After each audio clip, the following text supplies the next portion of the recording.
बापरे बाप! किती तापमान वाढलं, किती पाणी पितोय. मित्रांनो, 2026चा हा उन्हाळा भारतासाठी किती धोकादायक ठरू शकतो. हा एक आणखी उष्ण उन्हाळा आहे की वेगळं काहीतरी येतंय. कल्पना करा, तापमान 50 अंश सेल्सिअसच्या वर गेलं आहे. रस्ते सगळे रिकामे आहेत आणि सगळ्यात भयानक गोष्ट म्हणजे रात्रीसुद्धा उकाडा कमी होत नाही आहे. ही एखादी सायन्स फिक्शन स्टोरी नाही आहे. हे वास्तवसुद्धा होऊ शकतं. आणि याचं महत्त्वाचं कारण म्हणजे एल निनियो. एल निनियो म्हणजे पॅसिफिक महासागरात होणारा तापमानातील बदल. आणि हा बदल जगातील हवामानावर परिणाम करतो. जेव्हा हा पॅटर्न स्ट्रॉंग होतो ना, तेव्हा जगातील तापमान वाढतं, पाऊस कमी होतो आणि हीट वेव्स अतिशय तीव्र होतात. याचे परिणाम आपण 2023-24मध्ये पाहिलेलेच आहेत. त्याचे आफ्टर इफेक्ट्स अजूनसुद्धा आहेत. त्यामुळे 2026चा हा उन्हाळा अतिशय भयानक होऊ शकतो असा अंदाज व्यक्त केला जातो आहे. आता मुख्य प्रश्न असा आहे की भारतामध्ये 50 अंश सेल्सिअसचा आकडा पार होऊ शकतो का? याचं सरळ सरळ उत्तर आहे हो. कारण की आधीच राजस्थान, विदर्भ आणि दिल्लीसारख्या काही भागात नॉर्मल उन्हाळ्यातसुद्धा 47 ते 49 डिग्री सेल्सिअस तापमान पोहोचतं.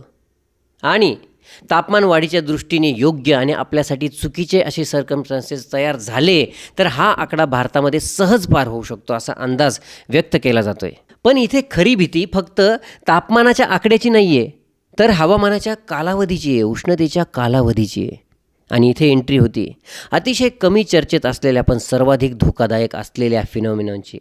ते म्हणजे हीट डोम. मित्रांनो, हीट डोम म्हणजे काय? तुमच्या शहरावर अशा प्रकारच्या इनव्हिजिबल ट्रॅपची एंट्री होते, ज्यामध्ये एक विशिष्ट प्रकारचं झाकण तुमच्या शहरावर आहे अशी परिस्थिती निर्माण होते. या झाकणामुळे आतील उष्णता, गरम हवा बाहेर जात नाही, ढग तयार होत नाही, पावसाचं प्रमाण अतिशय कमी होतं.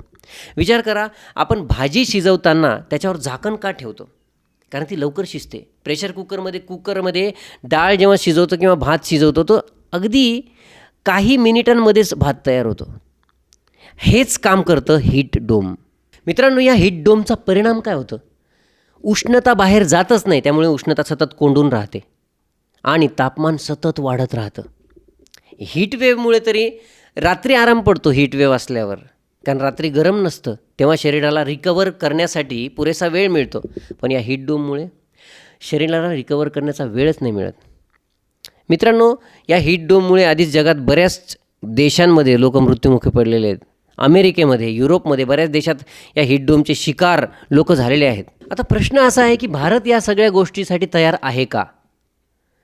कारण युरोप, अमेरिकामध्ये लोकांकडे संसाधनं आहेत, लोकांकडे AC आहेत आणि बऱ्याचशा गोष्टी लोकांच्या हितासाठी योग्य आहेत. पण भारतामध्ये इतकी लोकसंख्या आहे, संसाधनं सगळ्यांना पुरत नाहीत, AC सगळ्यांकडे नाही आहेत आणि जिकडे आहेत तिकडेसुद्धा प्रॉब्लेम्स आहेत. विचार करा, मोठ्या मोठ्या बिल्डिंग्स आहेत, काचेने पूर्ण बिल्डिंग झाकलेले आहेत.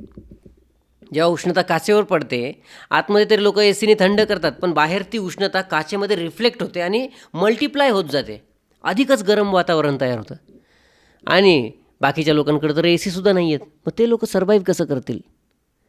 मित्रांनो, ही परिस्थिती जर अशीच वाढत राहिली तर याचे परिणाम खूप भयानक होऊ शकतात. कारण भारतामधल्या काही भागात पाण्याची कमतरता आधीच आहे. विदर्भ आणि मराठवाडा हे उष्णतेचे हॉटस्पॉट आधीच आहेत आणि त्यात जर हीट डोमची एंट्री झाली तर काय परिस्थिती होईल? लोकांना घरातून बाहेर जाता येणार नाही. मुळात घरातच एवढं उष्ण वातावरण आहे, तर पोट भरायसाठी बाहेर गेल्यावर बाहेर काय हाल होतील? मित्रांनो, खूप परिस्थिती भयानक आहे. भारतामध्ये लोकसंख्या जास्त आहे, शहरामध्ये लोकसंख्या कॉन्सन्ट्रेटेड आहे आणि पाण्याचीही कमी आहे. सगळ्यात महत्त्वाचा प्रश्न म्हणजे की प्रश्न फक्त इतकाच नाही आहे की भारतामध्ये तापमान 50 अंश सेल्सिअसच्या वर जाईल का? प्रश्न हा आहे की आपण त्यासाठी तयार आहोत की नाही. कारण मध्यमवर्गीय आणि सधन लोक यांना जाणवणारसुद्धा नाही काय झालं, कारण ते सतत कारमध्ये AC असतो, त्यांच्या घरात AC असतो, ऑफिसमध्ये AC असतो. इथे गोष्ट त्या लोकांची आहे जे पोट भरण्यासाठी उन्हातान्हात काम करतात.